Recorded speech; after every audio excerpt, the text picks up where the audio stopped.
지난 목요일 날 저는 한 모임에 참석했습니다. 다음 달 노예가 모여지기 때문에 노예를 준비하기 위한 여러 부서의 모임들이 있어서 저는 그 모임에 참석했습니다. 모임에 참석했던 목사님 한 분이 식사를 이제 하는 시간이었는데 저한테 한 가지 부탁을 합니다. 목사님, 제가 한 가지 좀 요청이 있습니다. 목사님 좀 사진을 찍어도 되겠습니까? 다짜고짜 제 사진을 찍자는 거예요.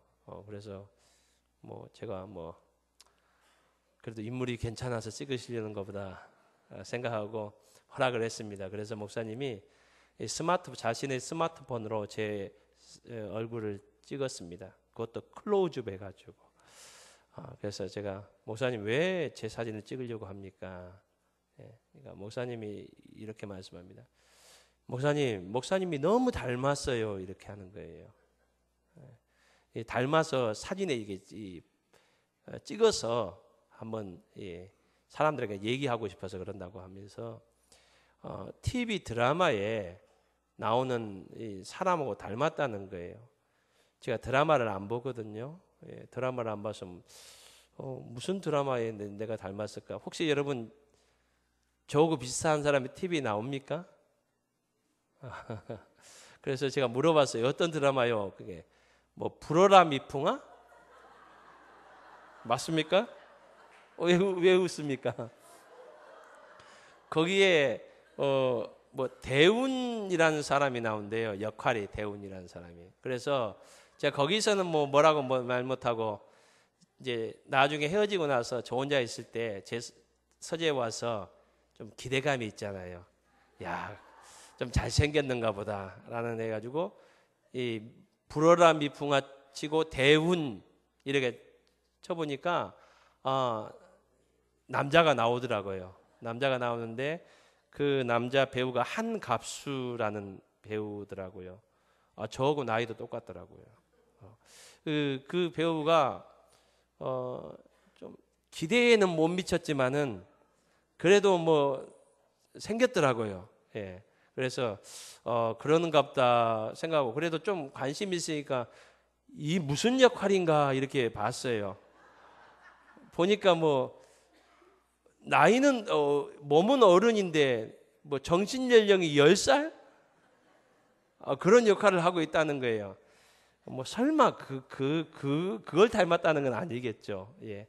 외모가 조금 보니까 흰머리가 좀 나 있고 그러더라고요. 그래서 그런 부분이 좀 닮았는가라고 이렇게 생각을 해봤습니다. 여러분, 우리가 닮았다고 할 때 되게 이제 자녀들이 아이들한테 부모 닮았다고 이렇게 얘기를 하잖아요. 우리 닮았다 할 때 이 닮은 대상이 참 좋은 사람, 멋있는 사람, 잘생긴 사람, 그런 사람이면 좋겠다라는 그런 생각을 갖고 있습니다. 성경에서 바울 사도는 빌립보 교회 성도들에게 빌립보서 2장 5절 말씀에서 너희는 이 마음을 품으라 바로 그리스도 예수의 마음이니 라고 이렇게 권면하고 있습니다. 이 말씀은 예수님 닮으라는 겁니다. 우리가 닮아야 될 예수님의 마음은 어떠한 마음입니까? 이 마음을 품으라 그리스도 예수의 마음이니 그 다음부터 쭉 하고 있는 말씀이 예수님께서 하늘의 영광을 버리시고 인간의 몸을 입고 이 땅에 오셨다는 겁니다. 그리고 왕의 그 모든 것을 내려놓으시고 종의 그 형체를 취하셨다. 이 땅에 섬기시러 오셨고 우리를 사랑으로 오셨고 생명을 주기 위해서 우리를 죽으시기 위해서 오신 그 주님의 그 섬김의 모습, 사랑의 모습을 이렇게 닮아야 된다고 이렇게 말하고 있습니다. 그리고 바울 사도는 고린도 교회 성도에게 너희는 그리스도의 향기니라고 이렇게 말씀하고 있습니다. 여러분, 저와 여러분의 삶 가운데 그리스도의 향기가 풍겨질 수 있기를 소망합니다.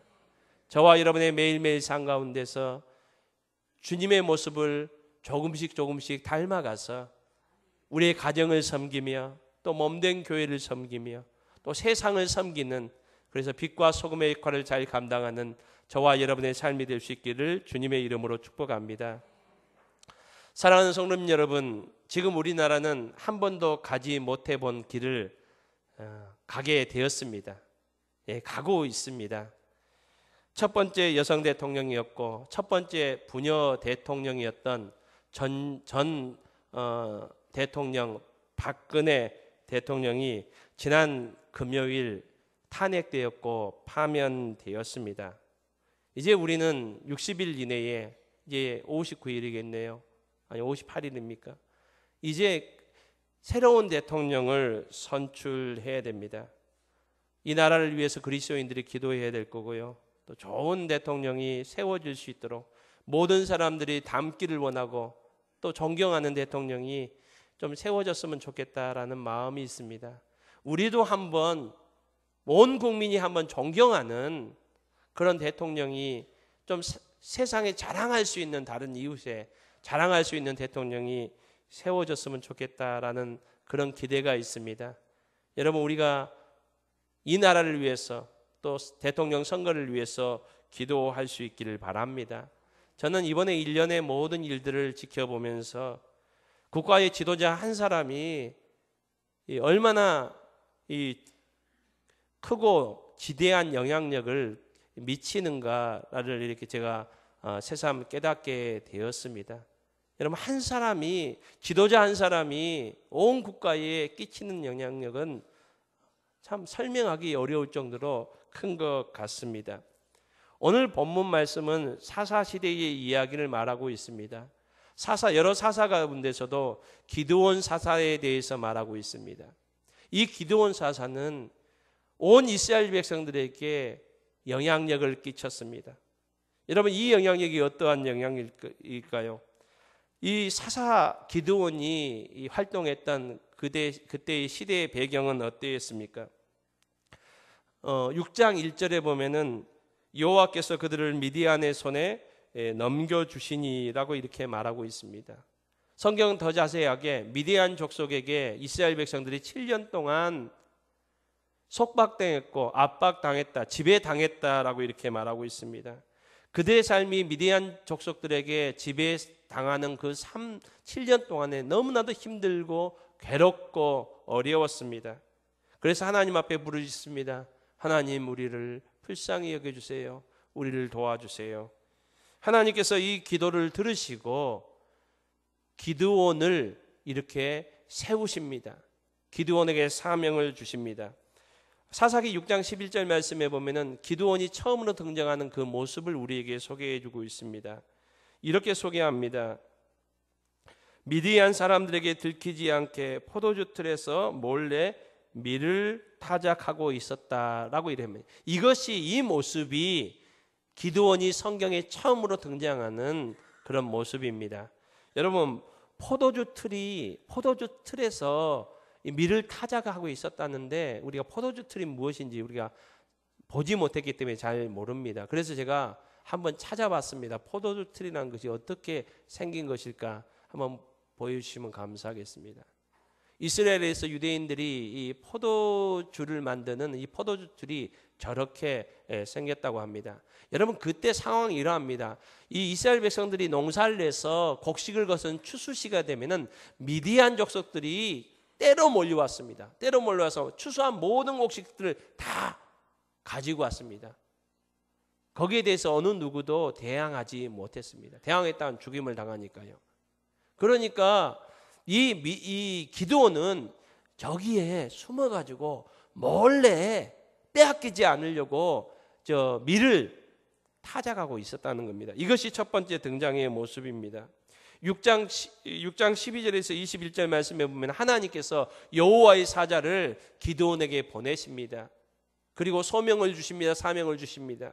하나님께 기도를 통해서 이 미디안 족속으로 말미암아 고통당하고 있는 이 고통에서 이스라엘 백성들을 구원하실 계획을 말씀하십니다. 그럴 때 기드온의 반응은 어떠했습니까? 기드온은 여호와의 사자에게 이렇게 얘기합니다. 나는 이 사명을 감당할 사람이 안 된다라고 이렇게 얘기합니다. 번지수를 잘못 찾았다고 이렇게 얘기를 합니다. 기드온은 므낫세 지파였거든요. 이스라엘 12지파가 있잖아요. 이 기드온은 므낫세 지파에 속했습니다. 여호와의 사자가 이렇게 얘기합니다. 이 므낫세 지파 가운데서도 우리 집은 가장 작은 집이다라고 이렇게 얘기를 합니다. 극히 약한 집이다라고 이렇게 표현하고 있습니다. 그리고 나는 내 집에서도 가장 작은 자입니다라고 이렇게 말을 합니다. 그 일을 감당하지 못하겠다는 겁니다. 그러면서 또 이렇게 요구를 합니다. 여호와의 사자에게. 만약에 하나님께서 당신을 보내셔서 나를 세우신다고 하면은 내가 믿을 만한 어떤 기적, 표징을 나한테 한번 보여주십시오. 하나님의 이 말씀이라는 것을 확실히 내가 신뢰할 만한 내 모습, 내 처지를 보면은 내가 하나님의 사명을 감당할 만한 것을 나조차도 믿지 못하겠는데, 그렇다면은 내 마음을 설득할 만한 어떤 표징을 보여주십시오. 그러자 하나님께서는 여호와의 사자를 통해서 바위에서 불이 나오는 그런 기적을 보여주셨습니다. 여러분, 기드온의 첫 번째 모습은 어떠했습니까? 다른 이스라엘 백성들과 동일한 이 미디안 족속의 압제 속에서 두려워하는 겁쟁이의 모습, 그 모습으로 등장하고 있지 않습니까? 그렇지만 하나님은 이 연약하고 미약한 부족한 기드온을 사용하셔서 하나님의 은혜 가운데서 위대한 용사의 길로 걸어가도록 하나님께서는 인도하셨습니다. 사랑하는 성도님 여러분, 하나님께서는 사용 못할 사람이 없습니다. 여러분, 저와 여러분의 모습이 처지가 지금 어떠하든지 하나님께서 우리를 찾아오셔서 우리를 붙드시고 우리에게 소명을 주시면 하나님께서 모든 일들을 감당할 수 있는 은혜를 주실 줄로 믿습니다. 여러분, 우리의 상황과 우리의 형편을 보는 것도 참 중요하지만은 우리를 사랑하시며 우리를 구원하신 하나님을 바라볼 수 있는 저와 여러분이 될 수 있기를 주님의 이름으로 축복합니다. 여러분, 하나님께서는 기드온을 부르셔서 이제 미디안 족속과의 전쟁을 또 하게 하십니다. 그 내용이 사사기 7장에 나옵니다. 이제 미디안 족속과 전쟁을 해야 되기 때문에 이 기드온이 이스라엘 백성들 12지파에게 싸움에 나설 사람들을 모집을 합니다. 여러분, 그때에 두려워서 대부분의 사람들은 나오지 않았고 그래도 나온 사람 수요가 32,000명이었습니다. 32,000명이 모였습니다. 32,000명이 모이는데 하나님께서는 기드온에게 이렇게 말씀하십니다. 그 숫자 많다. 그 숫자 너무 많다. 싸움하기는 너무 많다. 그래서 돌려보내라 해서 결국엔 남은 사람이 몇 명입니까? 300명. 기드온과 300명이 미디안과 전쟁을 하려고 이렇게 모였습니다. 여러분, 미디안 족속들이 이스라엘 백성들이 전쟁을 하려고 군사를 모은다는 소식을 들고 전쟁에 나옵니다. 여러분, 미디안 족속만 나온 것이 아니라 성경에는 아말렉 족속들도 여기에 합세를 했습니다. 거기뿐만 아니라 동방의 사람들도 함께 연합군을 결성했다라고 이렇게 말합니다. 그러면서 그 모인 사람들의 수요를 이렇게 표현하고 있습니다. 메뚜기 떼가 모인 것처럼 그 수를 세알릴 수 없다 그렇게 말합니다. 그리고 이 사람들이 전쟁을 하려고 나오는데 여러분, 식량도 가져가고 무기도 이렇게 싣고 오는데 낙타를 사용했는데 낙타의 수요가 해변에 있는 모래처럼 많았다는 겁니다. 여러분, 그 수요가 얼마나 많습니까? 셀 수 없는 많은 사람이 나왔는데 하나님께서는 32,000명도 적잖아요. 근데 하나님께서 많다는 거예요. 다 돌려보내고 300명만 남게 하셨습니다. 기드온과 300명. 여러분, 성경은 이 전쟁의 결과가 어떻게 되었다고 우리에게 말씀해 주고 있습니까? 하나님께서는 기드온과 300명이 승리했다라고 이렇게 말씀하고 있습니다. 그리고 기드온과 이 300명이 죽인 그 미디안 족속들과 그 대적들의 수요만 해도 12만 명이 넘었다라고 이렇게 성경은 말씀해 주고 있습니다. 여러분, 이것은 무엇을 말씀해 주고 있습니까? 기드온이 똑똑해서요? 전술이 좋아서요? 또 300명이 놀라운 용사들이어서 이겼다고 말씀하고 있습니까? 아닙니다. 이것은 전적인 하나님의 도우심이었고 하나님의 은혜였고 하나님의 승리였음을 성경은 말씀해 주고 있습니다. 여러분 3만 2천 명이 싸웠으면 홀이라도 이스라엘 백성들이 전쟁에 전술을 잘 사용했고 싸움을 잘해서 승리할까 착각할까 봐 하나님께서는 300명까지 그 수요를 줄이신 겁니다. 하나님께서 하셨습니다. 하나님께서 승리를 주셨습니다. 여러분 이러한 은혜가 저와 여러분의 삶에 있기를 주님의 이름으로 축복합니다. 여러분 우리가 수고하고 노력하지만은 하나님의 도우심이 있어야 되고 하나님의 은혜가 있어야 됩니다. 기드온과 이스라엘 백성들이 미디안의 압제 속에서 해방될 수 있었던 것은 전적인 하나님의 은혜임을 성경은 우리에게 말씀해 주고 있습니다. 이 내용이 오늘 우리가 읽었던 본문 말씀 사사기 8장 22절 앞까지의 내용입니다. 이때에 여러분 기드온과 300용사가 미디안, 아말렉, 동방의 모든 대적들을 다 무찔리지 않습니까? 그래서 오늘 우리 마지막 28절 말씀에는 어떠한 내용이 있습니까? 그 땅에 40년 동안 평화가 오지 않습니까? 여러분 이렇게 전쟁의 승리니까 주위에 있는 어떤 사람들이 이스라엘 백성들에게 전쟁을 걸어오겠습니까? 40년 동안 어느 누구도 이스라엘 백성들을 건들 사람이 없었다는 겁니다. 그런 큰 전쟁의 승리를 가져왔습니다. 그러자 이스라엘 백성들이 오늘 8장 22절 말씀에서 기드온에게 와서 기드온에게 요청을 합니다. 어떤 요청을 합니까? 당신과 당신의 아들들과 당신의 손자들이 우리를 다스려 주시옵소서. 다른 말로 하면은 당신이 왕이 되어 주십시오. 당신이 왕이 되어서 당신의 아들들, 당신의 손자들, 당신의 모든 후손들이 우리를 다스려 주면 좋겠습니다. 라고 이렇게 요청을 합니다. 여러분 이 요청을 할 때 기드온의 마음이 어땠을까요? 여러분 참 대통령을 우리가 새로 뽑아야 되잖아요. 참 누구를 뽑아야 되겠습니까? 많은 인물들이 이렇게 본인이 이 나라의 어려움을 이렇게 해결하겠다고 이렇게 얘기하는 많은 사람들이 있습니다.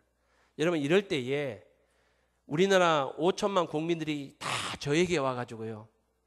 조인성 목사님 왜 이렇게 심각해지십니까? 예. 조인성 목사님 당신이 우리나라를 이 위기에서 구원해 주십시오. 여러분 이렇게 하면은 제 기분이 어쩔까요? 무르나 만하겠죠. 우리 성가대는 기분이 어쩔 것 같아요? 안 좋아요? 여러분 월계교회 목사를 대통령으로 이렇게 세우려고 한다면 여러분들도 월계교회 성도들도 좋겠잖아요. 죄송합니다. 없던 일로 하겠습니다. 예. 기드온에게 이런 요청을 했습니다. 그럴 때에 오늘 23절에 보면은 기드온은 이런 대답을 합니다. 나도 나의 아들들도 당신들을 다스리지 않겠습니다. 왜냐하면 여호와께서 우리를 다스리십니다. 하나님만이 왕이십니다. 나는 이런 고백을 합니다. 오늘 할렐루야 찬양대가 예배 시작하며 첫 성을 이 찬양을 했어요. 제가 좋아하는 찬양인데 우리 한번 이 찬양 함께 불러볼까요? 왕이신 나의 하나님 내가 주를 높이고 내가 주를 높이고 영원히 주의 이름을 송축하리다. 송축하리. 다시 한번 찬양하겠습니다. 왕이신 나의 하나님, 왕이신 나의 하나님, 내가 주를 높이고 내가 주를 높이고 영원히 주의 이름을 영원히 주의 이름을 송축하리이다.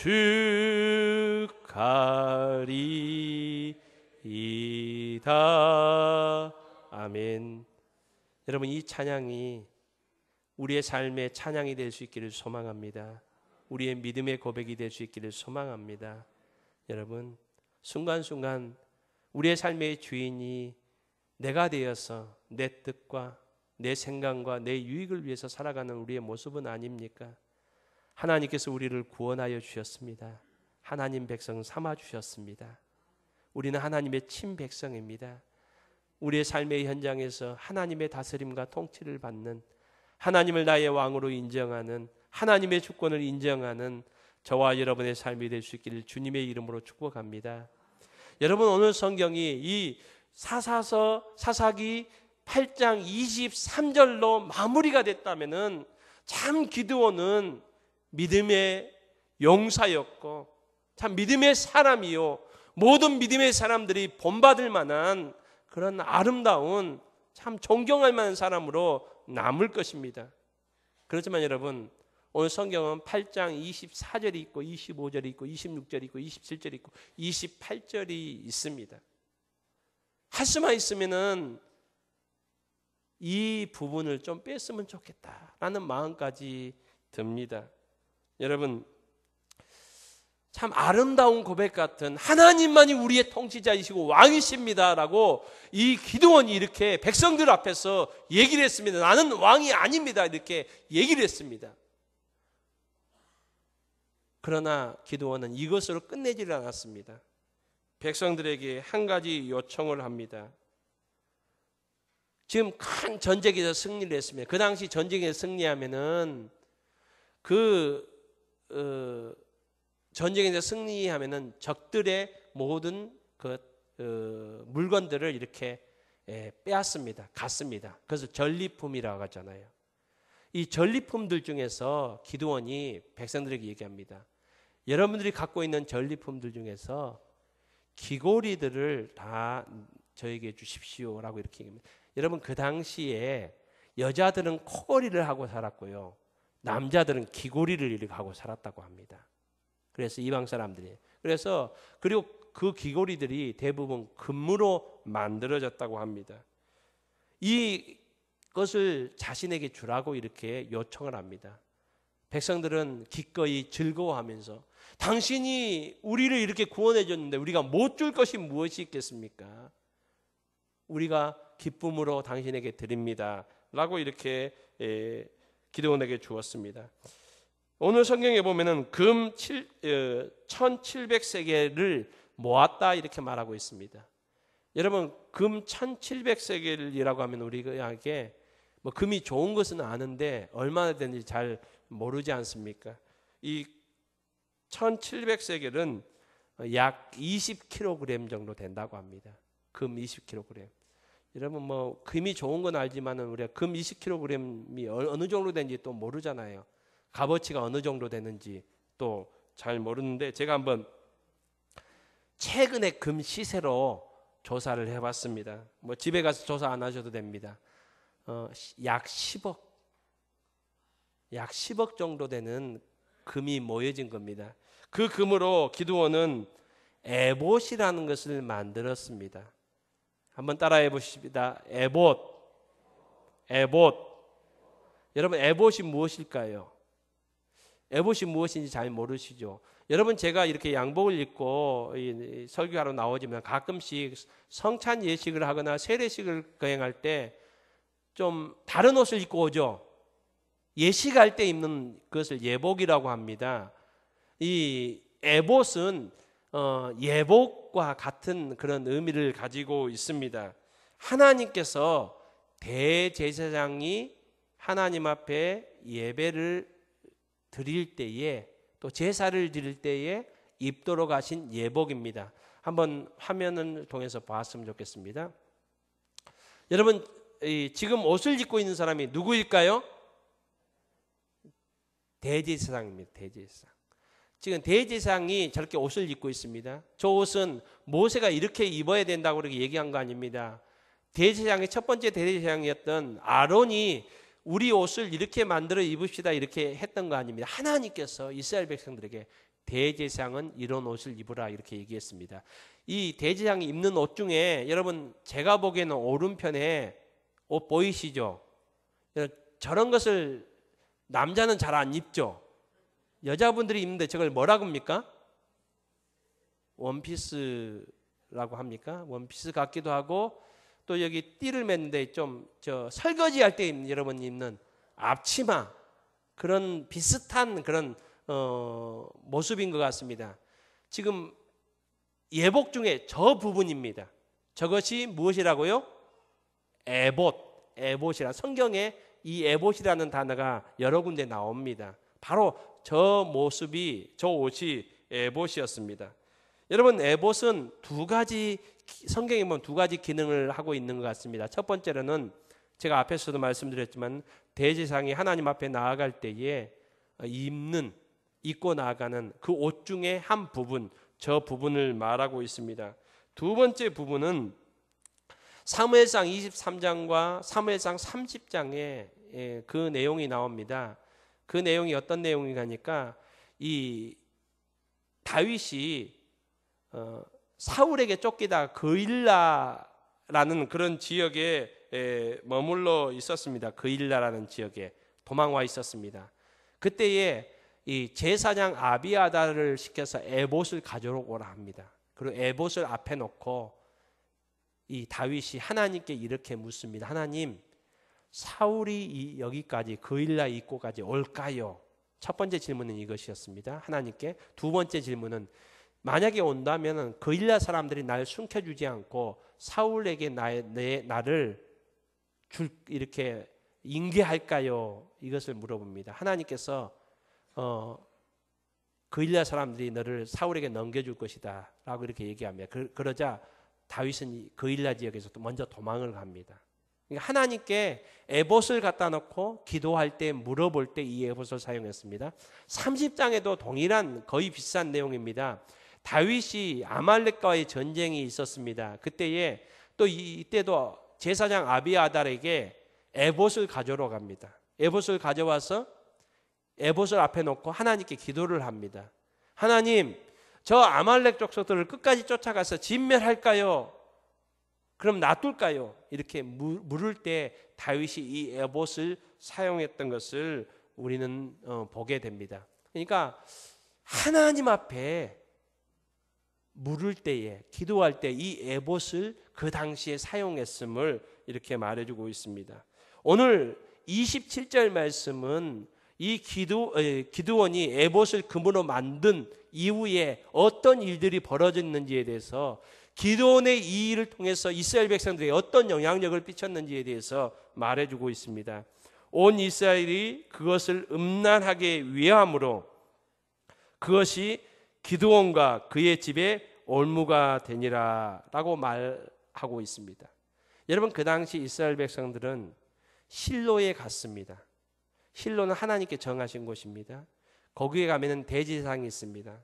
이스라엘 백성은 하나님을 만나기 위해서 하나님 앞에 기도하기 위해서 하나님 앞에 나아가기 위해서 이곳에 가서 대제사장을 통해서 하나님께 나아갔습니다.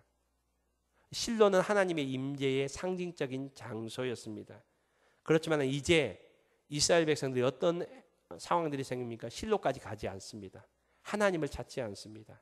에봇이 있는 지금 오브라라고 얘기하잖아요. 지금 기드온이 있는 더 이상 하나님을 찾지 않고 하나님을 높이지 않고 이제는 기드온을 바라봅니다. 그리고 기드온을 높이는 그런 행동들을 하게 되었습니다. 여러분 오늘 본문 내용은 이러합니다. 기드온이 겉으로는 나는 왕이 아닙니다. 하나님이 우리의 왕이십니다. 라고 하면서 왕이 되는 것을 거절합니다. 그러나 실질적으로는요. 기드온은 백성들의 요구를 수용해서 실제적인 이스라엘의 왕의 위치에 있었음을 성경은 우리에게 말씀해 주고 있습니다. 여러분 이스라엘에는 그 당시 왕이 없었거든요. 그렇지만 주위에는 이방 민족들은 왕을 다 두고 있었습니다. 그 왕들이 특징이 무엇입니까? 왕들은 이 아내가 많았습니다. 왕들은 아내를 많이 거느릴 수 있었습니다. 그리고 왕들은 이 금을 많이 가지고 있었습니다. 여러분 오늘 본문에 보면은 기드온은 백성들에게 많은 금을 요구하여 에봇을 만들었습니다. 오늘 우리가 읽지 않았지만 30절 말씀은 성경 분명히 우리에게 이렇게 얘기하고 있습니다. 기드온이 무엇이 많음으로? 아내가 많음으로. 아들만 몇 명이라고요? 70명. 여기엔 첩의 아들들은 뺀 겁니다.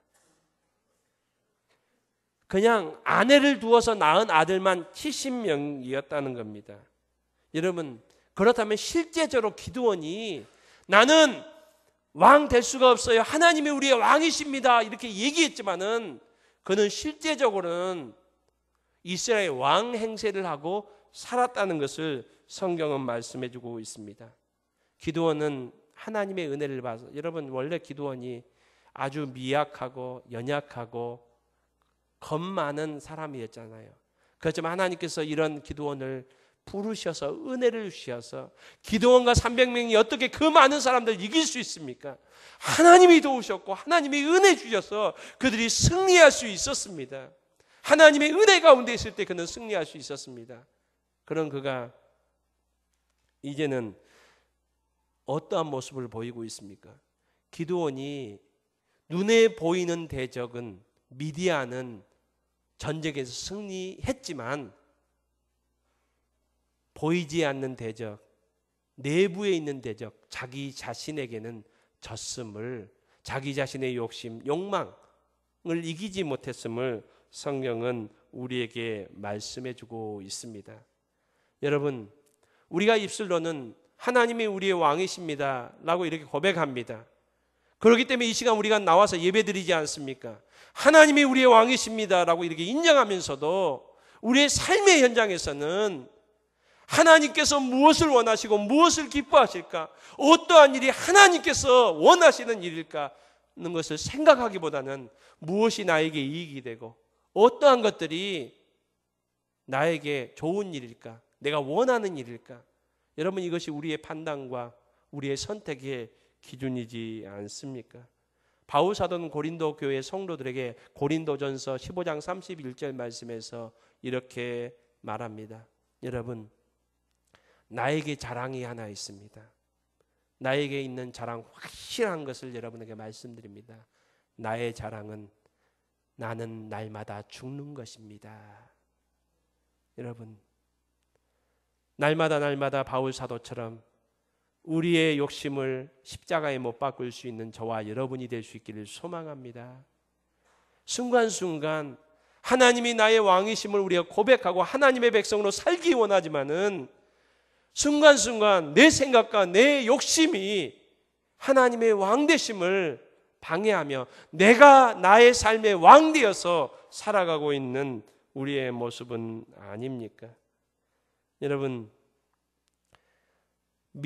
기드온이 그 아름다웠던 이스라엘 백성들을 미디안 족속에서 구원하는 그 놀라운 하나님의 사역에 쓰임받는 귀한 일이 있었지만은 왜 그가 하나님 앞에서 실패하였고, 여러분 기드온만 실패한 것이 아니라 기드온을 통해서 이스라엘 모든, 여러분 이 오늘 8장을 읽었는데 9장을 보면은 그의 아들들 이스라엘 백성들이 하나님을 떠나서 완전히 범죄하는 그 모습을 보게 해줍니다. 그것은 바로 에봇을, 금으로 만든 에봇을 시작으로 그렇게 되었음을 성경은 우리에게 말씀해주고 있습니다. 여러분, 저와 여러분의 삶이 하나님 앞에서 하나님께서 저와 여러분을 값없이 하나님의 은혜를 구원해 주셨는데 그 구원의 은혜 가운데 날마다 거하는 저와 여러분이 될 수 있기를 주님의 이름으로 축복합니다. 우리가 그 은혜를 잊어버리면은 기드온과 같은 그 길을 갈 수밖에 없는 저희들의 연약한 모습 아닙니까? 저는 설교를 마무리하면서 한 인물을 소개하고자 합니다. 여호수아 14장에 나오는 인물입니다. 갈렙입니다. 갈렙이 85세의 노인이 되어서 이스라엘 백성들이 이 땅을 분배할 때에 여호수아에게 이런 요청을 합니다. 아무도 가려고 하지 않는 땅, 헤브론 땅을 나에게 주십시오. 왜 그 당시 이스라엘 백성들이 헤브론 땅을 취하려고 하지 않았습니까? 그곳에 아낙 자손이 삽니다. 아낙 자손이라는 것은 거인족을 이렇게 말합니다. 거인족. 대표적인 거인을 하면 골리앗을 얘기하잖아요. 골리앗 한 명 가지고도 이스라엘 백성들이 벌벌 떨었는데 그런 사람들이 모여 사는 험악한 지역입니다. 철병거가 있는, 요즘으로 말하면 최신 무기가 있는 그런